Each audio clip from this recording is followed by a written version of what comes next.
ಶಾಂತಿ. ಮಧುರಾತಿ ಮಧುರ ಶಿವಪರಮಾತ್ಮ ತಂದೆಯ ಮಧುರ ಮಹಾವಾಕ್ಯವನ್ನು ಕೇಳೋಣ. ಇಂದಿನ ಮುರಳಿಯ ದಿನಾಂಕವಾಗಿದೆ 23/10/2025. ಪ್ರಾತಃ ಮುರಳಿ ಬಾಪ್ತಾದ ಮಧುಬನ್. ಮಧುರ ಮಕ್ಕಳೇ, ತಂದೆಯು ನೀವು ಮಕ್ಕಳಿಗೆ ಈಜುವುದನ್ನು ಕಲಿಸಲು ಬಂದಿದ್ದಾರೆ. ಇದರಿಂದ ನೀವು ಈ ಪ್ರಪಂಚದಿಂದ ಪಾರಾಗುತ್ತೀರಿ. ನಿಮಗಾಗಿ ಪ್ರಪಂಚವೇ ಬದಲಾಗಿ ಬಿಡುತ್ತದೆ. ಇಂದಿನ ಪ್ರಶ್ನೆಯಾಗಿದೆ, ಯಾರು ತಂದೆಗೆ ಸಹಯೋಗಿಗಳಾಗಿರುವರೋ ಅವರಿಗೆ ಸಹಯೋಗದ ಪ್ರತಿಯಾಗಿ ಏನು ಪ್ರಾಪ್ತಿಯಾಗುತ್ತದೆ? ಉತ್ತರ: ಯಾವ ಮಕ್ಕಳು ಈಗ ತಂದೆಗೆ ಸಹಯೋಗಿಗಳಾಗಿರುವರೋ ಅವರನ್ನು ತಂದೆಯು ಈ ರೀತಿ ಮಾಡಿಬಿಡುತ್ತಾರೆ. ಅವರಿಗೆ ಅರ್ಧಕಲ್ಪದವರೆಗೆ ಯಾರಿಂದಲೂ ಸಹಯೋಗವನ್ನು ಪಡೆಯುವ ಹಾಗೂ ಸಲಹೆಯನ್ನು ತೆಗೆದುಕೊಳ್ಳುವ ಅವಶ್ಯಕತೆಯೇ ಇರುವುದಿಲ್ಲ. ಎಷ್ಟು ದೊಡ್ಡ ತಂದೆಯಾಗಿದ್ದಾರೆ ತಿಳಿಸುತ್ತಾರೆ. ಮಕ್ಕಳೇ, ನೀವು ನನ್ನ ಸಹಯೋಗಿಗಳಾಗಲಿಲ್ಲವೆಂದರೆ ನಾನು ಸ್ವರ್ಗದ ಸ್ಥಾಪನೆಯನ್ನು ಹೇಗೆ ಮಾಡಲಿ? ಓಂ ಶಾಂತಿ. ಮಧುರಾತಿ ಮಧುರ ನಂಬರ್ವಾರ್ ಅತಿ ಮಧುರ ಆತ್ಮೀಯ ಮಕ್ಕಳ ಪ್ರತಿ ಆತ್ಮಿಕ ತಂದೆಯು ತಿಳಿಸುತ್ತಾರೆ. ಏಕೆಂದರೆ ಬಹಳ ಮಕ್ಕಳು ತಿಳುವಳಿಕೆ ಹೀನರಾಗಿ ಬಿಟ್ಟಿದ್ದಾರೆ. ರಾವಣನು ಬಹಳ ತಿಳುವಳಿಕೆ ಹೀನರನ್ನಾಗಿ ಮಾಡಿಬಿಟ್ಟಿದ್ದಾನೆ. ಈಗ ತಂದೆಯು ನಮ್ಮನ್ನು ಎಷ್ಟು ಬುದ್ಧಿವಂತರನ್ನಾಗಿ ಮಾಡುತ್ತಾರೆ. ಯಾರಾದರೂ IAS ಪರೀಕ್ಷೆಯನ್ನು ತೇರ್ಗಡೆ ಮಾಡಿದರೆ ಇವರು ಬಹಳ ದೊಡ್ಡ ಪರೀಕ್ಷೆಯನ್ನು ತೇರ್ಗಡೆ ಮಾಡಿದ್ದಾರೆಂದು ತಿಳಿಯುತ್ತಾರೆ. ಈಗ ನೀವಂತೂ ನೋಡಿ, ಎಷ್ಟು ದೊಡ್ಡ ಪರೀಕ್ಷೆಯನ್ನು ತೇರ್ಗಡೆ ಮಾಡುತ್ತೀರಿ. ಸ್ವಲ್ಪ ಆಲೋಚಿಸಿ. ನಿಜವಾಗಿಯೂ ಓದಿಸುವವರು ಯಾರು? ಓದುವವರು ಯಾರಾಗಿದ್ದಾರೆ? ನಾವು ಕಲ್ಪಕಲ್ಪವು ಪ್ರತಿ 5,000 ವರ್ಷಗಳ ನಂತರ ತಂದೆ, ಶಿಕ್ಷಕ, ಸದ್ಗುರುವಿನೊಂದಿಗೆ ಮಿಲನ ಮಾಡುತ್ತಾ ಇರುತ್ತೇವೆಂಬ ನಿಶ್ಚಯವೂ ಇದೆ. ಕೇವಲ ನೀವು ಮಕ್ಕಳೇ ತಿಳಿದುಕೊಂಡಿದ್ದೀರಿ. ನಾವು ಎಷ್ಟು ಶ್ರೇಷ್ಠಾತಿ ಶ್ರೇಷ್ಠ ತಂದೆಯ ಮೂಲಕ ಶ್ರೇಷ್ಠ ಆಸ್ತಿಯನ್ನು ಪಡೆಯುತ್ತೇವೆ. ಶಿಕ್ಷಕರು ಸಹ ವಿದ್ಯೆಯನ್ನು ಓದಿಸಿ ಆಸ್ತಿಯನ್ನು ಕೊಡುತ್ತಾರಲ್ಲವೇ? ನಿಮಗೂ ಸಹ ತಂದೆಯು ಓದಿಸಿ ನಿಮಗಾಗಿ ಪ್ರಪಂಚವನ್ನೇ ಪರಿವರ್ತನೆ ಮಾಡಿಬಿಡುತ್ತಾರೆ. ಭಕ್ತಿ ಮಾರ್ಗದಲ್ಲಿ ಎಷ್ಟೊಂದು ಮಹಿಮೆ ಮಾಡುತ್ತಾರೆ. ಅವರ ಮೂಲಕ ನೀವೀಗ ತಮ್ಮ ಆಸ್ತಿಯನ್ನು ಪಡೆಯುತ್ತಿದ್ದೀರಿ. ಹಳೆಯ ಪ್ರಪಂಚವು ಬದಲಾಗುತ್ತಿದೆ ಎಂಬುದನ್ನು ಸಹ ನೀವು ತಿಳಿದುಕೊಂಡಿದ್ದೀರಿ. ನಾವೆಲ್ಲರೂ ಶಿವ ತಂದೆಯ ಮಕ್ಕಳಾಗಿದ್ದೇವೆಂದು ಹೇಳುತ್ತೀರಿ. ತಂದೆಯೂ ಸಹ ಹಳೆಯ ಪ್ರಪಂಚವನ್ನು ಹೊಸದನ್ನಾಗಿ ಮಾಡಿ ಬರಬೇಕಾಗುತ್ತದೆ. ತ್ರಿಮೂರ್ತಿ ಚಿತ್ರದಲ್ಲಿಯೂ ಸಹ ಬ್ರಹ್ಮರವರ ಮೂಲಕ ಹೊಸ ಪ್ರಪಂಚದ ಸ್ಥಾಪನೆ ಎಂದು ತೋರಿಸುತ್ತಾರೆ. ಅಂದ ಮೇಲೆ ಅವಶ್ಯವಾಗಿ ಬ್ರಹ್ಮ ಮುಖವಂಶಾವಳಿ ಬ್ರಾಹ್ಮಣ ಬ್ರಾಹ್ಮಣಿಯರು ಬೇಕು. ಬ್ರಹ್ಮರವರಂತೂ ಹೊಸ ಪ್ರಪಂಚವನ್ನು ಸ್ಥಾಪನೆ ಮಾಡುವುದಿಲ್ಲ. ಶಿವ ತಂದೆಯು ರಚಯಿತನಾಗಿದ್ದಾರೆ. ನಾನು ಬಂದು ಯುಕ್ತಿಯಿಂದ ಹಳೆಯ ಪ್ರಪಂಚದ ವಿನಾಶ ಮಾಡಿಸಿ ಹೊಸ ಪ್ರಪಂಚವನ್ನಾಗಿ ಮಾಡುತ್ತೇನೆಂದು ತಿಳಿಸುತ್ತಾರೆ. ಹೊಸ ಪ್ರಪಂಚದಲ್ಲಿ ಬಹಳ ಕಡಿಮೆ ಜನಸಂಖ್ಯೆ ಇರುತ್ತದೆ. ಜನಸಂಖ್ಯೆಯು ಕಡಿಮೆಯಾಗಲಿ ಎಂದು ಸರ್ಕಾರವು ಪ್ರಯತ್ನ ಪಡುತ್ತಿರುತ್ತದೆ. ಆದರೆ ಕಡಿಮೆಯಂತೂ ಆಗುವುದಿಲ್ಲ. ಯುದ್ಧಗಳಲ್ಲಿ ಕೋಟ್ಯಾಂತರ ಮಂದಿ ಸಾವನ್ನಪ್ಪುತ್ತಾರೆ. ಆದರೆ ಮನುಷ್ಯರು ಕಡಿಮೆಯಾಗುತ್ತಾರೆಯೇ? ಜನಸಂಖ್ಯೆಯಂತೂ ಇನ್ನೂ ಹೆಚ್ಚುತ್ತಾ ಹೋಗುತ್ತದೆ. ಇದು ನಿಮಗೆ ತಿಳಿದಿದೆ. ನಿಮ್ಮ ಬುದ್ಧಿಯಲ್ಲಿ ವಿಶ್ವದ ಆದಿ ಮಧ್ಯ ಅಂತ್ಯದ ಜ್ಞಾನವಿದೆ. ನೀವೀಗ ತಮ್ಮನ್ನು ವಿದ್ಯಾರ್ಥಿಗಳೆಂದು ತಿಳಿಯುತ್ತೀರಿ ಮತ್ತು ಈಜುವುದನ್ನು ಕಲಿಯುತ್ತೀರಿ. ನಮ್ಮ ದೋಣಿಯನ್ನು ಪಾರು ಮಾಡು ಎಂದು ಹೇಳುತ್ತಾರಲ್ಲವೇ? ಅನುಭವಿಗಳು ಈಜುವುದನ್ನು ಕಲಿಸುತ್ತಾರೆ. ಈಗ ನಿಮ್ಮ ಈಜು ನೋಡಿ ಹೇಗಿದೆ. ಒಮ್ಮೆಲೆ ಮೇಲೆ ಹೊರಟು ಹೋಗುತ್ತೀರಿ, ಮತ್ತೆ ಇಲ್ಲಿಗೆ ಬರುತ್ತೀರಿ. ಎಷ್ಟು ಮೈಲಿಗಳು ಮೇಲೆ ಹೋದವೆಂದು ಅಲ್ಲಿ ತೋರಿಸುತ್ತಾರೆ. ಆದರೆ ನೀವಾತ್ಮಗಳು ಎಷ್ಟು ಮೈಲಿಗಳಷ್ಟು ಮೇಲೆ ಹೋಗುತ್ತೀರಿ? ಅವರದಂತೂ ಸ್ಥೂಲವಾದುದಾಗಿದೆ. ಆದ್ದರಿಂದ ಎಣಿಕೆ ಮಾಡುತ್ತಾರೆ. ನಿಮ್ಮ ಪರಮಧಾಮವು ಲೆಕ್ಕವಿಲ್ಲದಷ್ಟು ದೂರವಿದೆ. ನೀವು ತಿಳಿದುಕೊಂಡಿದ್ದೀರಿ. ನಾವಾತ್ಮಗಳು ಮನೆಗೆ ಹೊರಟು ಹೋಗುತ್ತೇವೆ. ಎಲ್ಲಿ ಸೂರ್ಯ, ಚಂದ್ರ ಮೊದಲಾದವರಿಲ್ಲ, ಅದು ನಮ್ಮ ಮನೆಯಾಗಿದೆ. ನಾವು ಅಲ್ಲಿನ ನಿವಾಸಿಗಳಾಗಿದ್ದೇವೆಂದು ನಿಮಗೆ ಖುಷಿಯಿದೆ. ಮನುಷ್ಯರು ಭಕ್ತಿ ಮಾಡುತ್ತಾರೆ, ಮುಕ್ತಿಧಾಮದಲ್ಲಿ ಹೋಗುವುದಕ್ಕಾಗಿ ಪುರುಷಾರ್ಥ ಮಾಡುತ್ತಾರೆ. ಆದರೆ ಯಾರೂ ಹೋಗಲು ಸಾಧ್ಯವಿಲ್ಲ. ಮುಕ್ತಿಧಾಮದಲ್ಲಿ ಭಗವಂತನೊಂದಿಗೆ ಮಿಲನ ಮಾಡುವ ಪ್ರಯತ್ನ ಪಡುತ್ತಾರೆ. ಅನೇಕ ಪ್ರಕಾರದ ಪ್ರಯತ್ನಗಳನ್ನು ಮಾಡುತ್ತಾರೆ. ನಾವು ಜ್ಯೋತಿಯಲ್ಲಿ ಸಮಾವೇಶವಾಗಬೇಕೆಂದು ಕೆಲವರು ಹೇಳುತ್ತಾರೆ.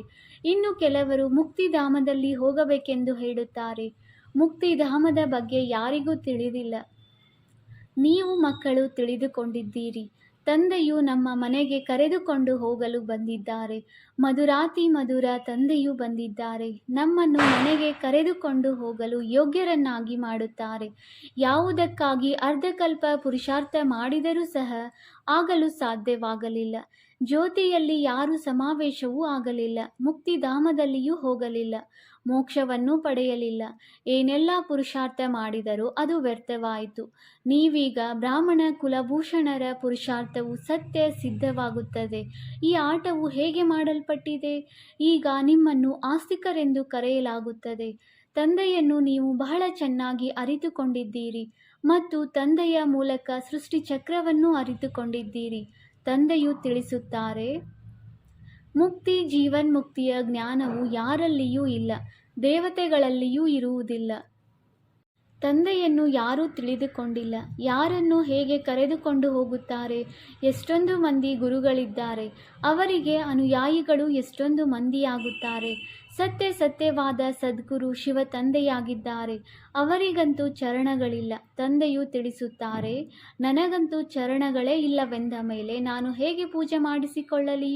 ಮಕ್ಕಳು ವಿಶ್ವದ ಮಾಲೀಕರಾಗುತ್ತೀರೆಂದರೆ ನಿಮ್ಮಿಂದ ಪೂಜೆ ಮಾಡಿಸಿಕೊಳ್ಳಲೇ? ಭಕ್ತಿ ಮಾರ್ಗದಲ್ಲಿ ಮಕ್ಕಳು ತಂದೆಯ ಕಾಲಿಗೆ ಬೀಳುತ್ತಾರೆ. ವಾಸ್ತವದಲ್ಲಿ ತಂದೆಯ ಆಸ್ತಿಗೆ ಮಕ್ಕಳು ಮಾಲೀಕರಾಗಿದ್ದೀರಿ. ಆದರೆ ನಮ್ರತೆಯನ್ನು ತೋರಿಸುತ್ತಾರೆ. ಚಿಕ್ಕ ಮಕ್ಕಳು ಮೊದಲಾದವರು ಎಲ್ಲರೂ ಕಾಲಿಗೆ ಬೀಳುತ್ತಾರೆ. ಇಲ್ಲಿ ತಂದೆಯು ತಿಳಿಸುತ್ತಾರೆ, ನಿಮಗೆ ಕಾಲಿಗೆ ಬೀಳುವುದರಿಂದಲೂ ಬಿಡಿಸುತ್ತೇನೆ. ಎಷ್ಟು ದೊಡ್ಡ ತಂದೆಯಾಗಿದ್ದಾರೆ! ತಿಳಿಸುತ್ತಾರೆ, ನೀವು ಮಕ್ಕಳು ನನ್ನ ಸಹಯೋಗಿಗಳಾಗಿದ್ದೀರಿ. ನೀವು ಸಹಯೋಗಿಗಳಾಗದಿದ್ದರೆ ನಾನು ಸ್ವರ್ಗದ ಸ್ಥಾಪನೆಯನ್ನು ಹೇಗೆ ಮಾಡಲಿ? ತಂದೆಯು ತಿಳಿಸುತ್ತಾರೆ, ಮಕ್ಕಳೇ, ನೀವೀಗ ಸಹಯೋಗಿಗಳಾಗಿ ಮತ್ತೆ ನಾನು ನಿಮ್ಮನ್ನು ಇಷ್ಟು ಶ್ರೇಷ್ಠರನ್ನಾಗಿ ಮಾಡುತ್ತೇನೆ. ನಿಮಗೆ ಯಾರಿಂದಲೂ ಸಹಯೋಗ ಪಡೆಯುವ ಅವಶ್ಯಕತೆ ಇರುವುದಿಲ್ಲ. ನಿಮಗೆ ಯಾರ ಸಲಹೆಯ ಅವಶ್ಯಕತೆಯೂ ಇರುವುದಿಲ್ಲ. ಇಲ್ಲಿ ತಂದೆಯು ಮಕ್ಕಳ ಸಹಯೋಗವನ್ನು ತೆಗೆದುಕೊಳ್ಳುತ್ತಿದ್ದಾರೆ. ತಂದೆಯು ಹೇಳುತ್ತಿದ್ದಾರೆ, ಈಗ ಪತಿತರಾಗಬೇಡಿ, ಮಾಯೆಯಿಂದ ಸೋಲನ್ನು ಅನುಭವಿಸಬೇಡಿ, ಇಲ್ಲವಾದರೆ ಹೆಸರನ್ನು ಹಾಳು ಮಾಡುವಿರಿ. ಮಲ್ಲ ಯುದ್ಧದಲ್ಲಿ ಯಾರಾದರೂ ಗೆಲ್ಲುತ್ತಾರೆಂದರೆ ವಾಹ ವಾಹ ಎನ್ನುತ್ತಾರೆ. ಸೋಲನ್ನು ಅನುಭವಿಸುವವರ ಮುಖವು ಸಪ್ಪೆಯಾಗಿ ಬಿಡುತ್ತದೆ. ಮಕ್ಕಳು ಇಲ್ಲಿಯೂ ಸೋಲನ್ನು ಅನುಭವಿಸುತ್ತಾರೆ. ಇಲ್ಲಿ ಸೋಲುವವರಿಗೆ ಮುಖ ಕಪ್ಪು ಮಾಡಿಕೊಂಡರೆಂದು ಹೇಳಲಾಗುತ್ತದೆ. ಸುಂದರರಾಗಲು ಬಂದರು, ಆದರೆ ಏನು ಮಾಡಿಬಿಡುತ್ತಾರೆ? ಮಾಡಿಕೊಂಡಿರುವ ಸಂಪಾದನೆ ಎಲ್ಲವೂ ಸಮಾಪ್ತಿಯಾಗಿ ಬಿಡುತ್ತದೆ. ಮತ್ತೆ ಹೊಸದಾಗಿ ಆರಂಭಿಸಬೇಕಾಗುತ್ತದೆ. ತಂದೆಗೆ ಸಹಯೋಗಿಗಳಾಗಿ ಮತ್ತೆ ಸೋಲನ್ನು ಅನುಭವಿಸಿ ಹೆಸರನ್ನು ಕೆಡಿಸುತ್ತಾರೆ.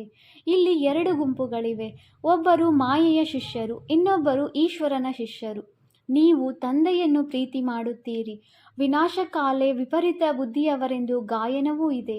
ನಿಮ್ಮದು ಪ್ರೀತಿ ಬುದ್ಧಿಯಾಗಿದೆ ಅಂದ ಮೇಲೆ ನೀವು ಹೆಸರನ್ನು ಕೆಡಿಸಬೇಡಿ.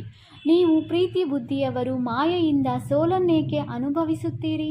ಸೋಲುವವರಿಗೆ ದುಃಖವಾಗುತ್ತದೆ. ಗೆಲ್ಲುವವರು ಚಪ್ಪಾಳೆ ತಟ್ಟುತ್ತಾ ವಾಹ ವಾಹ ಎನ್ನುತ್ತಿರುತ್ತಾರೆ. ನಾವಂತೂ ಶಕ್ತಿಶಾಲಿಗಳಾಗಿದ್ದೇವೆಂದು ನೀವು ತಿಳಿದುಕೊಳ್ಳುತ್ತೀರಿ ಅಂದ ಮೇಲೆ ಈಗ ಮಾಯೆಯನ್ನು ಖಂಡಿತ ಗೆಲ್ಲಬೇಕಾಗಿದೆ. ತಂದೆಯು ತಿಳಿಸುತ್ತಾರೆ, ದೇಹ ಸಹಿತವಾಗಿ ಏನೆಲ್ಲವನ್ನು ನೋಡುತ್ತೀರೋ ಅದೆಲ್ಲವನ್ನೂ ಮರೆಯುತ್ತಾ ಹೋಗಿ ನನ್ನೊಬ್ಬನನ್ನೇ ನೆನಪು ಮಾಡಿ. ಮಾಯೆಯು ನಿಮ್ಮನ್ನು ಸತೋಪ್ರಧಾನರಿಂದ ತಮೋಪ್ರಧಾನರನ್ನಾಗಿ ಮಾಡಿಬಿಟ್ಟಿದೆ. ಈಗ ಪುನಃ ಸತೋಪ್ರಧಾನರಾಗಬೇಕಾಗಿದೆ. ಮಾಯಾಜೀತರು ಜಗಜ್ಜೀತರಾಗಬೇಕಾಗಿದೆ. ಇದು ಸೋಲು ಮತ್ತು ಗೆಲುವು, ಸುಖ ದುಃಖದ ಆಟವಾಗಿದೆ. ರಾವಣ ರಾಜ್ಯದಲ್ಲಿ ಸೋಲನ್ನು ಅನುಭವಿಸುತ್ತಾರೆ. ಈಗ ತಂದೆಯು ಪುನಃ ಶ್ರೇಷ್ಠರನ್ನಾಗಿ ಮಾಡುತ್ತಾರೆ. ತಂದೆಯು ತಿಳಿಸುತ್ತಾರೆ, ಒಬ್ಬ ಶಿವ ತಂದೆಯ ಜಯಂತಿಯೇ ಅತಿ ಶ್ರೇಷ್ಠ ಜಯಂತಿಯಾಗಿದೆ. ಈಗ ನೀವು ಮಕ್ಕಳು ಈ ಲಕ್ಷ್ಮೀನಾರಾಯಣರಂತೆ ಆಗಬೇಕು. ಸತ್ಯಯುಗದಲ್ಲಿ ಮನೆ ಮನೆಯಲ್ಲಿ ದೀಪಾವಳಿ ಇರುತ್ತದೆ. ಎಲ್ಲರ ಜ್ಯೋತಿಯು ಬೆಳಗುತ್ತದೆ. ಮೇನ್ ಪವರ್ನಿಂದ ಜ್ಯೋತಿಯು ಬೆಳಗುತ್ತದೆ. ತಂದೆಯು ಎಷ್ಟು ಸಹಜ ರೀತಿಯಲ್ಲಿ ಕುಳಿತು ತಿಳಿಸುತ್ತಾರೆ. ತಂದೆಯ ವಿನಃ ಮಧುರಾತಿ ಮಧುರ ಅಗಲಿ ಹೋಗಿ ಮರಳಿ ಸಿಕ್ಕಿರುವ ಮುದ್ದಾದ ಮಕ್ಕಳೇ ಎಂದು ಯಾರು ಹೇಳುವರು? ಆತ್ಮಿಕ ತಂದೆಯೇ ಹೇಳುತ್ತಾರೆ, ಹೇ ನನ್ನ ಮಧುರ ಮುದ್ದಾದ ಮಕ್ಕಳೇ, ನೀವು ಅರ್ಧಕಲ್ಪದಿಂದ ಭಕ್ತಿ ಮಾಡುತ್ತಾ ಬಂದಿದ್ದೀರಿ. ಯಾರೊಬ್ಬರೂ ಹಿಂತಿರುಗಿ ಹೋಗಲು ಸಾಧ್ಯವಿಲ್ಲ. ತಂದೆಯೇ ಬಂದು ಎಲ್ಲರನ್ನೂ ಕರೆದುಕೊಂಡು ಹೋಗುತ್ತಾರೆ. ನೀವು ಸಂಗಮ ಯುಗವನ್ನು ಕುರಿತು ಬಹಳ ಚೆನ್ನಾಗಿ ತಿಳಿಸಬಹುದು. ತಂದೆಯು ಬಂದು ಹೇಗೆ ಎಲ್ಲ ಆತ್ಮಗಳನ್ನು ಕರೆದುಕೊಂಡು ಹೋಗುತ್ತಾರೆ. ಪ್ರಪಂಚದಲ್ಲಿ ಈ ಬೇಹದ್ದಿನ ನಾಟಕವನ್ನು ಯಾರೂ ತಿಳಿದುಕೊಂಡಿಲ್ಲ. ಇದು ಬೇಹದ್ದಿನ ನಾಟಕವಾಗಿದೆ ಎಂಬುದನ್ನು ನೀವೇ ತಿಳಿದುಕೊಳ್ಳುತ್ತೀರಿ, ಮತ್ಯಾರೂ ಹೇಳಲು ಸಾಧ್ಯವಿಲ್ಲ. ಒಂದು ವೇಳೆ ಇದು ಬೇಹದ್ದಿನ ನಾಟಕವೆಂದು ಹೇಳಿದರೂ ಸಹ ನಾಟಕದ ವರ್ಣನೆಯನ್ನು ಹೇಗೆ ಮಾಡುವರು? ನೀವಿಲ್ಲಿ 84 ಜನ್ಮಗಳ ಚಕ್ರವನ್ನು ಅರಿತಿದ್ದೀರಿ. ನೀವು ಮಕ್ಕಳೇ ಅರಿತುಕೊಂಡಿದ್ದೀರಿ ಅಂದಾಗ ನೀವೇ ನೆನಪು ಮಾಡಬೇಕಾಗಿದೆ. ತಂದೆಯು ಎಷ್ಟು ಸಹಜವಾಗಿ ತಿಳಿಸಿಕೊಡುತ್ತಾರೆ. ಭಕ್ತಿ ಮಾರ್ಗದಲ್ಲಿ ನೀವು ಎಷ್ಟೋ ಅಲೆದಾಡುತ್ತೀರಿ. ಎಷ್ಟು ದೂರದವರೆಗೆ ಗಂಗಾ ಸ್ನಾನ ಮಾಡಲು ಹೋಗುತ್ತೀರಿ. ಒಂದು ಸರೋವರವಿದೆ, ಅದರಲ್ಲಿ ಮುಳುಗಿದರೆ ದೇವತೆಗಳಾಗಿ ಬಿಡುತ್ತಾರೆಂದು ಹೇಳುತ್ತಾರೆ.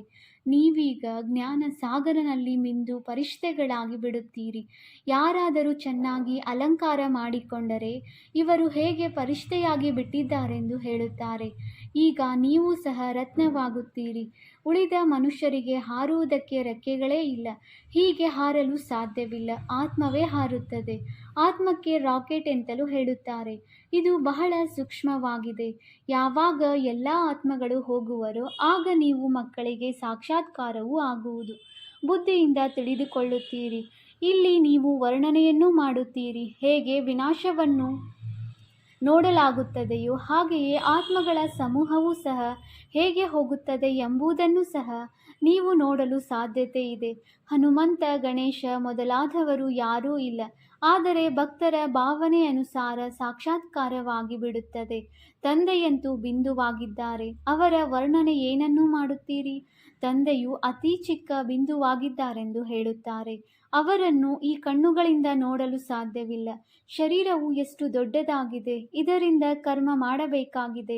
ಆತ್ಮವು ಎಷ್ಟು ಚಿಕ್ಕದಾಗಿದೆ, ಅದರಲ್ಲಿ 84 ಜನ್ಮಗಳ ಚಕ್ರವೂ ನಿಗದಿಯಾಗಿದೆ.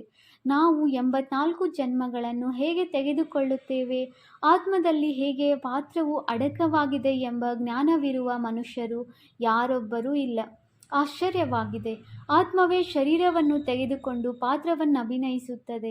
ಅದು ಮಿತವಾದ ನಾಟಕ. ಇದು ಬೇಹದ್ದಿನ ನಾಟಕವಾಗಿದೆ. ಬೇಹದ್ದಿನ ತಂದೆಯೇ ಸ್ವಯಂ ಬಂದು ತಮ್ಮ ಪರಿಚಯವನ್ನು ಕೊಡುತ್ತಾರೆ. ಯಾರು ಒಳ್ಳೆಯ ಸೇವಾದಾರಿ ಮಕ್ಕಳಿದ್ದಾರೆಯೋ ಅವರು ಯಾರಿಗೆ ಹೇಗೆ ತಿಳಿಸಬೇಕೆಂದು ವಿಚಾರಸಾಗರ ಮಂಥನ ಮಾಡುತ್ತಿರುತ್ತಾರೆ. ನೀವು ಒಬ್ಬೊಬ್ಬರಿಗೂ ಎಷ್ಟೊಂದು ತಲೆ ಕೆಡಿಸಿಕೊಳ್ಳುತ್ತೀರಿ. ಆದರೂ ಸಹ ಬಾಬಾ ನಾವು ತಿಳಿದುಕೊಂಡೇ ಇಲ್ಲ ಎಂದು ಹೇಳಿಬಿಡುತ್ತಾರೆ. ಯಾರಾದರೂ ಓದುವುದಿಲ್ಲವೆಂದರೆ ಇವರು ಕಲ್ಲು ಬುದ್ಧಿಯವರೆಂದು ಹೇಳಲಾಗುತ್ತದೆ. ನೀವು ನೋಡುತ್ತೀರಿ. ಇಲ್ಲಿಯೂ ಸಹ 7 ದಿನಗಳಲ್ಲಿಯೇ ಕೆಲವರು ಬಹಳ ಖುಷಿಯಿಂದ ಬಂದು ನಾವು ತಂದೆಯ ಬಳಿ ಹೋಗಬೇಕೆಂದು ಹೇಳುತ್ತಾರೆ. ಇನ್ನೂ ಕೆಲವರು ಏನನ್ನೂ ತಿಳಿದುಕೊಳ್ಳುವುದಿಲ್ಲ. ಮನುಷ್ಯರಂತೂ ಕೇವಲ ಕಲ್ಲು ಬುದ್ಧಿ, ಪಾರಸ ಬುದ್ಧಿಯವರೆಂದು ಹೇಳಿಬಿಡುತ್ತಾರೆ. ಆದರೆ ಅರ್ಥವನ್ನು ತಿಳಿದುಕೊಂಡಿಲ್ಲ. ಆತ್ಮವು ಪವಿತ್ರವಾದಾಗ ಪಾರಸನಾಥನಾಗುತ್ತದೆ. ಪಾರಸನಾಥನ ಮಂದಿರವೂ ಇದೆ. ಸಂಪೂರ್ಣ ಚಿನ್ನದಿಂದಲೇ ಮಾಡಿರುವ ಮಂದಿರವಿರುವುದಿಲ್ಲ. ಮೇಲೆ ಅಲ್ಪ ಸ್ವಲ್ಪ ಚಿನ್ನವನ್ನು ಹಾಕಿರುತ್ತಾರೆ. ನೀವು ಮಕ್ಕಳು ತಿಳಿದುಕೊಂಡಿದ್ದೀರಿ. ನಮಗೆ ಹೂದೋಟದ ಮಾಲೀಕನು ಸಿಕ್ಕಿದ್ದಾರೆ. ಮುಳ್ಳುಗಳಿಂದ ಹೂಗಳಾಗುವ ಯುಕ್ತಿಯನ್ನು ತಿಳಿಸುತ್ತಾರೆ. ಅಲ್ಲಾನ ಹೂದೋಟವೆಂದು ಗಾಯನವೂ ಇದೆ. ಆರಂಭದಲ್ಲಿ ಒಬ್ಬರು ಮುಸಲ್ಮಾನರು ಧ್ಯಾನದಲ್ಲಿ ಹೋಗುತ್ತಿದ್ದರು. ಅಲ್ಲಿ ಖುದಾನು ಹೂವನ್ನು ಕೊಟ್ಟರೆಂದು ಹೇಳುತ್ತಿದ್ದರು. ನಿಂತಿದ್ದಂತೆಯೇ ಕೆಳಗೆ ಬೀಳುತ್ತಿರುತ್ತಾರೆ. ಖುದಾನ ಹೂದೋಟವನ್ನು ನೋಡುತ್ತಿದ್ದರು. ಅಂದಾಗ ಖುದಾನ ಹೂದೋಟವನ್ನು ತೋರಿಸುವವರು ಖುದಾನೇ ಇರಬೇಕಲ್ಲವೇ? ಅನ್ಯರು ಹೇಗೆ ತೋರಿಸುವರು? ನಿಮಗೆ ವೈಕುಂಠದ ಸಾಕ್ಷಾತ್ಕಾರವನ್ನು ಮಾಡಿಸುತ್ತಾರೆ. ಖುದಾನೇ ಕರೆದುಕೊಂಡು ಹೋಗುತ್ತಾರೆ. ಆದರೆ ಅವರಂತೂ ಅಲ್ಲಿರುವುದಿಲ್ಲ. ನಿಮ್ಮನ್ನು ವೈಕುಂಠದ ಮಾಲೀಕರನ್ನಾಗಿ ಮಾಡುತ್ತಾರೆ. ಎಷ್ಟು ಒಳ್ಳೊಳ್ಳೆಯ ಮಾತುಗಳನ್ನು ನೀವು ತಿಳಿದುಕೊಳ್ಳುತ್ತೀರಿ. ಖುಷಿಯಾಗುತ್ತದೆ. ನಾವೀಗ ಸುಖಧಾಮದಲ್ಲಿ ಹೋಗುತ್ತೇವೆ. ಅಲ್ಲಿ ದುಃಖದ ಮಾತು ಇರುವುದಿಲ್ಲ ಎಂದು ನಿಮಗೆ ಬಹಳ ಖುಷಿಯಾಗಬೇಕು. ತಂದೆಯು ತಿಳಿಸುತ್ತಾರೆ, ಸುಖಧಾಮ ಶಾಂತಿಧಾಮವನ್ನು ನೆನಪು ಮಾಡಿ. ಮನೆಯನ್ನು ಏಕೆ ನೆನಪು ಮಾಡುವುದಿಲ್ಲ? ಆತ್ಮವು ಮನೆಗೆ ಹೋಗುವುದಕ್ಕಾಗಿಯೇ ಎಷ್ಟೊಂದು ತಲೆ ಕೆಡಿಸಿಕೊಳ್ಳುತ್ತದೆ. ಜಪ ತಪ ಇತ್ಯಾದಿಗಳನ್ನು ಬಹಳ ಬಹಳಷ್ಟು ಮಾಡಿ ಪರಿಶ್ರಮ ಪಡುತ್ತಾರೆ, ಆದರೆ ಯಾರೂ ಹೋಗಲು ಸಾಧ್ಯವಿಲ್ಲ. ವೃಕ್ಷದಿಂದ ನಂಬರ್ವಾರ್ ಆತ್ಮಗಳು ಬರುತ್ತಿರುತ್ತಾರೆ. ಯಾವಾಗ ತಂದೆಯೇ ಇಲ್ಲಿದ್ದಾರೆ ಅಂದ ಮೇಲೆ ಮಧ್ಯದಲ್ಲಿಯೇ ಹೊರಟು ಹೋಗಲು ಹೇಗೆ ಸಾಧ್ಯ? ನೀವು ಮಕ್ಕಳಿಗೆ ಪ್ರತಿನಿತ್ಯವೂ ಶಾಂತಿಧಾಮ ಸುಖಧಾಮವನ್ನು ನೆನಪು ಮಾಡಿ ಎಂದು ತಿಳಿಸುತ್ತಿರುತ್ತಾರೆ. ತಂದೆಯನ್ನು ಮರೆಯುವ ಕಾರಣವೇ ದುಃಖಿಯಾಗುತ್ತೀರಿ. ಮಾಯೆಯ ಪೆಟ್ಟು ಬೀಳುತ್ತದೆ. ಈಗಂತೂ ಸ್ವಲ್ಪವೂ ಪೆಟ್ಟು ತಿನ್ನಬಾರದು. ಮೂಲವು ದೇಹಾಭಿಮಾನವಾಗಿದೆ. ನೀವು ಇಲ್ಲಿಯವರೆಗೆ ಯಾವ ತಂದೆಯನ್ನು ಹೇ ಪತಿತ ಪಾವನ ಬನ್ನಿ ಎಂದು ನೆನಪು ಮಾಡುತ್ತಿದ್ದೀರೋ ಆ ತಂದೆಯಿಂದ ನೀವೀಗ ಓದುತ್ತಿದ್ದೀರಿ. ನಿಮ್ಮ ವಿಧೇಯ ಸೇವಕ ಶಿಕ್ಷಕನೂ ಆಗಿದ್ದಾರೆ, ವಿಧೇಯ ಸೇವಕ ತಂದೆಯೂ ಆಗಿದ್ದಾರೆ. ಹಿರಿಯ ವ್ಯಕ್ತಿಗಳು ಯಾವಾಗಲೂ ಪತ್ರದ ಕೆಳಗೆ ವಿಧೇಯ ಸೇವಕರೆಂದು ಬರೆಯುತ್ತಾರೆ. ತಂದೆಯು ತಿಳಿಸುತ್ತಾರೆ, ನಾನು ನೀವು ಮಕ್ಕಳಿಗೆ ನೋಡಿ ಹೇಗೆ ತಿಳಿಸಿಕೊಡುತ್ತೇನೆ. ತಂದೆಗೆ ಸುಪುತ್ರರ ಮೇಲೆಯೇ ಪ್ರೀತಿ ಇರುತ್ತದೆ. ಯಾರು ಕುಪುತ್ರರಿರುವರೋ ಅರ್ಥ ತಂದೆಯವರಾಗಿ ಮತ್ತೆ ವಿರೋಧಿಗಳಾಗಿ ಬಿಡುವರೋ, ವಿಕಾರದಲ್ಲಿ ಹೋಗುವರೋ ಅಂತಹ ಮಕ್ಕಳು ಜನಿಸದಿದ್ದರೆ ಚೆನ್ನಾಗಿರುತ್ತಿತ್ತು ಎಂದು ಹೇಳುತ್ತಾರೆ. ಒಬ್ಬರ ಕಾರಣವಾಗಿ ಹೆಸರು ಎಷ್ಟೊಂದು ಕೆಡುತ್ತದೆ, ಎಷ್ಟೊಂದು ಮಂದಿಗೆ ತೊಂದರೆಯಾಗುತ್ತದೆ. ನೀವಿಲ್ಲಿ ಎಷ್ಟು ಶ್ರೇಷ್ಠ ಕಾರ್ಯವನ್ನು ಮಾಡುತ್ತಿದ್ದೀರಿ, ವಿಶ್ವದ ಉದ್ಧಾರ ಮಾಡುತ್ತಿದ್ದೀರಿ. ಆದರೆ ನಿಮಗೆ 3 ಹೆಜ್ಜೆಗಳಷ್ಟು ಭೂಮಿಯೂ ಸಿಗುವುದಿಲ್ಲ. ನೀವು ಮಕ್ಕಳು ಯಾರಿಂದಲೂ ಮನೆ ಮಠವನ್ನು ಬಿಡಿಸುವುದಿಲ್ಲ. ನೀವು ರಾಜರಿಗೂ ಸಹ ಹೇಳುತ್ತೀರಿ, ನೀವು ಪೂಜ್ಯ ಡಬಲ್ ಕಿರೀಟಧಾರಿಗಳಾಗಿದ್ದೀರಿ, ಈಗ ಪೂಜಾರಿಗಳಾಗಿ ಬಿಟ್ಟಿದ್ದೀರಿ. ತಂದೆಯು ಈಗ ಪುನಃ ಪೂಜ್ಯರನ್ನಾಗಿ ಮಾಡುತ್ತಾರೆಂದರೆ ಆಗಬೇಕಲ್ಲವೇ? ಇನ್ನೂ ಸ್ವಲ್ಪ ಸಮಯವೂ ಕಳೆಯಲಿ. ನಾವಿಲ್ಲಿ ಯಾರಿಂದಲಾದರೂ ಲಕ್ಷಗಳನ್ನು ತೆಗೆದುಕೊಂಡು ಏನು ಮಾಡುವುದು? ಬಡವರಿಗೆ ರಾಜ್ಯಭಾಗ್ಯವು ಸಿಗುತ್ತದೆ. ತಂದೆಯೇ ಬಡವರ ಬಂಧುವಾಗಿದ್ದಾರಲ್ಲವೇ? ತಂದೆಯನ್ನು ಬಡವರ ಬಂಧುವೆಂದು ಏಕೆ ಹೇಳುತ್ತಾರೆ ಎಂಬುದನ್ನು ನೀವು ಅರ್ಥಸಹಿತವಾಗಿ ತಿಳಿದುಕೊಳ್ಳುತ್ತೀರಿ. ಭಾರತವು ಸಹ ಎಷ್ಟು ಬಡ ದೇಶವಾಗಿದೆ. ಅದರಲ್ಲಿ ನೀವು ಬಡ ಮಾತೆಯರಾಗಿದ್ದೀರಿ. ಯಾರು ಸಾಹುಕಾರರಾಗಿದ್ದಾರೆಯೋ ಅವರು ಈ ಜ್ಞಾನವನ್ನು ತಿಳಿದುಕೊಳ್ಳುವುದಿಲ್ಲ. ಬಡವರು ಅಬಲೆಯರು ಎಷ್ಟೊಂದು ಮಂದಿ ಬರುತ್ತಾರೆ, ಅವರ ಮೇಲೆ ಅತ್ಯಾಚಾರಗಳಾಗುತ್ತವೆ. ತಂದೆಯು ತಿಳಿಸುತ್ತಾರೆ, ಮಾತೆಯರನ್ನು ಮುಂದುವರಿಸಬೇಕು. ಶಾಂತಿ ಯಾತ್ರೆಯಲ್ಲಿಯೂ ಮೊಟ್ಟ ಮೊದಲು ನೀವು ಮಾತೆಯರಿದ್ದೀರಿ. ನಿಮ್ಮ ಬ್ಯಾಡ್ಜ್ ಬಹಳ ಸುಂದರವಾಗಿದೆ. ಈ ಟ್ರಾನ್ಸ್ಲೇಟ್ನ ಚಿತ್ರವು ನಿಮ್ಮ ಬಳಿ ಇರಲಿ. ಇದರ ಆಧಾರದ ಮೇಲೆ ಈ ಪ್ರಪಂಚವು ಬದಲಾಗುತ್ತಿದೆ. ಕಲ್ಪದ ಹಿಂದಿನ ತರಹ ತಂದೆಯಿಂದ ಆಸ್ತಿಯೂ ಸಿಗುತ್ತಿದೆ ಎಂಬ ಮಾತನ್ನು ಎಲ್ಲರಿಗೆ ತಿಳಿಸಿಕೊಡಿ. ಸೇವೆಯನ್ನು ಹೇಗೆ ಕಾರ್ಯದಲ್ಲಿ ತರುವುದು ಎಂದು ಮಕ್ಕಳು ವಿಚಾರಸಾಗರ ಮಂಥನ ಮಾಡಬೇಕಾಗಿದೆ. ಇದರಲ್ಲಿ ಸಮಯವಂತೂ ಹಿಡಿಸುತ್ತದೆಯಲ್ಲವೇ? ಒಳ್ಳೆಯದು. ಮಧುರಾತಿ ಮಧುರ ಅಗಲಿ ಹೋಗಿ ಮರಳಿ ಸಿಕ್ಕಿರುವ ಮಕ್ಕಳ ಪ್ರತಿ ಮಾತಾಪಿತ ಬಾಪ್ದಾದಾರವರ ನೆನಪು, ಪ್ರೀತಿ ಹಾಗೂ ಸುಪ್ರಭಾತ. ಆತ್ಮಿಕ ಮಕ್ಕಳಿಗೆ ಆತ್ಮಿಕ ತಂದೆಯ ನಮಸ್ತೆ. ನಾವು ಆತ್ಮಿಕ ಮಕ್ಕಳಿಂದ ಆತ್ಮಿಕ ತಂದೆಗೆ ನೆನಪು, ಪ್ರೀತಿ ಹಾಗೂ ನಮಸ್ತೆ ನಮಸ್ತೆ ನಮಸ್ತೆ. ಧಾರಣೆಗಾಗಿ ಮುಖ್ಯ ಸಾರ. ಪಾಯಿಂಟ್ ನಂಬರ್ 1, ತಂದೆಯೊಂದಿಗೆ ಸಂಪೂರ್ಣ ಪ್ರೀತಿಯನ್ನಿಟ್ಟು ತಂದೆಗೆ ಸಹಯೋಗಿಗಳಾಗಬೇಕಾಗಿದೆ. ಮಾಯೆಯಿಂದ ಸೋಲನ್ನು ಅನುಭವಿಸಿ ಹೆಸರನ್ನೆಂದೂ ಕೆಡಿಸಬಾರದು. ಪುರುಷಾರ್ಥ ಮಾಡಿ ದೇಹ ಸಹಿತವಾಗಿ ಏನೆಲ್ಲವೂ ಕಾಣುತ್ತಿದೆಯೋ ಎಲ್ಲವನ್ನೂ ಮರೆಯಬೇಕಾಗಿದೆ. ಪಾಯಿಂಟ್ ನಂಬರ್ 2, ಆಂತರ್ಯದಲ್ಲಿ ಖುಷಿ ಇರಲಿ. ನಾವೀಗ ಶಾಂತಿಧಾಮ ಸುಖಧಾಮಕ್ಕೆ ಹೋಗುತ್ತೇವೆ. ತಂದೆಯು ವಿಧೇಯ ಶಿಕ್ಷಕನಾಗಿ ನಮ್ಮನ್ನು ಮನೆಗೆ ಕರೆದುಕೊಂಡು ಹೋಗಲು ಯೋಗ್ಯರನ್ನಾಗಿ ಮಾಡುತ್ತಿದ್ದಾರೆ. ಆದ್ದರಿಂದ ಯೋಗ್ಯರು ಸುಪುತ್ರರಾಗಬೇಕಾಗಿದೆ, ಕುಪುತ್ರರಲ್ಲ. ವರದಾನ: ಪ್ರತಿ ಸಂಕಲ್ಪ, ಸಮಯ, ವೃತ್ತಿ ಮತ್ತು ಕರ್ಮದ ಮೂಲಕ ಸೇವೆಯನ್ನು ಮಾಡುವಂತಹ ನಿರಂತರ ಸೇವಾಧಾರಿ ಭವ. ಹೇಗೆ ತಂದೆ ಅತಿ ಪ್ಯಾರ ಆಗಿದ್ದಾರೆ. ತಂದೆ ಇಲ್ಲದೆ ಜೀವನ ಇಲ್ಲ. ಅದೇ ರೀತಿ ಸೇವೆ ಇಲ್ಲದೆ ಜೀವನ ಇಲ್ಲ. ನಿರಂತರ ಯೋಗಿಯ ಜೊತೆ ನಿರಂತರ ಸೇವಾಧಾರಿಗಳಾಗಿ. ಮಲಗಿದ್ದರೂ ಸಹ ಸೇವೆಯಾಗಲಿ. ಮಲಗಿರುವ ಸಮಯದಲ್ಲಿ ಒಂದು ವೇಳೆ ಯಾರಾದರೂ ನಿಮ್ಮನ್ನು ನೋಡಿದರೆ ಆಗ ಅವರಿಗೆ ನಿಮ್ಮ ಮುಖ ಲಕ್ಷಣದಿಂದ ಶಾಂತಿ, ಆನಂದದ ವೈಬ್ರೇಷನ್ ಅನುಭವ ಮಾಡಬೇಕು. ಪ್ರತಿ ಕರ್ಮೇಂದ್ರಿಯದ ಮೂಲಕ ತಂದೆಯ ನೆನಪಿನ ಸ್ಮೃತಿ ತರಿಸುವಂತಹ ಸೇವೆ ಮಾಡುತ್ತಾ ಹೋಗಿ. ತಮ್ಮ ಶಕ್ತಿಶಾಲಿ ವೃತ್ತಿಯ ಮೂಲಕ ವೈಬ್ರೇಷನ್ ಹರಡುತ್ತಾ ಇರಿ. ಕರ್ಮದ ಮೂಲಕ ಕರ್ಮಯೋಗಿ ಭವದ ವರದಾನ ಕೊಡುತ್ತಾ ಇರಿ. ಪ್ರತಿ ಹೆಜ್ಜೆಯಲ್ಲಿ ಪದುಮದಷ್ಟು ಸಂಪಾದನೆ ಜಮಾ ಮಾಡುತ್ತಾ ಹೋಗಿ. ಆಗ ಹೇಳಲಾಗುವುದು ನಿರಂತರ ಸೇವಾದಾರಿ, ಅರ್ಥಾತ್ ಸರ್ವಿಸೆಬಲ್. ಸ್ಲೋಗನ್: ತಮ್ಮ ಆತ್ಮೀಯ ವ್ಯಕ್ತಿತ್ವವನ್ನು ಸ್ಮೃತಿಯಲ್ಲಿಟ್ಟುಕೊಂಡಾಗ ಮಾಯಾಜೀತ್ ಆಗಿಬಿಡುವಿರಿ. ಅವ್ಯಕ್ತ ಸೂಚನೆ: ಸ್ವಯಂನ ಮತ್ತು ಸರ್ವರ ಪ್ರತಿ ಮನಸ್ಸ ಮೂಲಕ ಯೋಗದ ಶಕ್ತಿಗಳ ಪ್ರಯೋಗ ಮಾಡಿ. ಹೇಗೆ? ವಾಣಿಯ ಪ್ರಾಕ್ಟಿಕಲ್ ಮಾಡುತ್ತಾ ಮಾಡುತ್ತಾ ವಾಣಿಯ ಶಕ್ತಿಶಾಲಿಗಳಾಗಿಬಿಟ್ಟಿದ್ದೀರಿ. ಇಂತಹ ಶಾಂತಿಯ ಶಕ್ತಿಯ ಅಭ್ಯಾಸಿಗಳಾಗುತ್ತಾ ಹೋಗಿ. ಮುಂದುವರಿಯುತ್ತಾ ವಾಣಿಯ ಸ್ಥೂಲ ಸಾಧನಗಳ ಮೂಲಕ ಸೇವೆಯ ಸಮಯ ಸಿಗುವುದಿಲ್ಲ. ಇಂತಹ ಸಮಯದಲ್ಲಿ ಶಾಂತಿಯ ಶಕ್ತಿಯ ಸಾಧನೆಯ ಅವಶ್ಯಕತೆ ಇರುತ್ತದೆ. ಏಕೆಂದರೆ ಯಾರು ಎಷ್ಟು ಮಹಾನ್ ಶಕ್ತಿಶಾಲಿಯಾಗಿರುತ್ತಾರೆ, ಅವರು ಅತಿ ಸೂಕ್ಷ್ಮವಾಗಿರುತ್ತಾರೆ. ವಾಣಿಯಿಂದ ಶುದ್ಧ ಸಂಕಲ್ಪ ಸೂಕ್ಷ್ಮವಾಗಿದೆ. ಅದಕ್ಕೆ ಸೂಕ್ಷ್ಮದ ಪ್ರಭಾವ ಶಕ್ತಿಶಾಲಿಯಾಗಿರುತ್ತದೆ. ಓಂ ಶಾಂತಿ.